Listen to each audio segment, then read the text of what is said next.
Milano, tempi moderni, separazioni, avvocati, alimenti, le solite gioie della vita matrimoniale. Lui e lei divorziati da anni.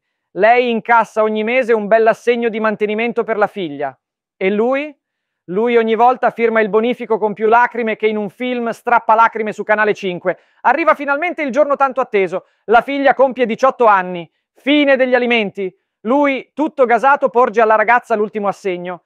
Tieni, amore, portalo a mamma e guarda la sua faccia quando le dici che questo è l'ultimo. La ragazza prende l'assegno, torna a casa dalla madre, glielo consegna e con aria innocente dice: mamma, papà ha detto di darti questo e che è l'ultimo. La madre lo guarda, guarda l'assegno e scoppia a ridere come una pazza. Tesoro, torna da lui e guarda la sua faccia quando gli dici che lui non è tuo padre.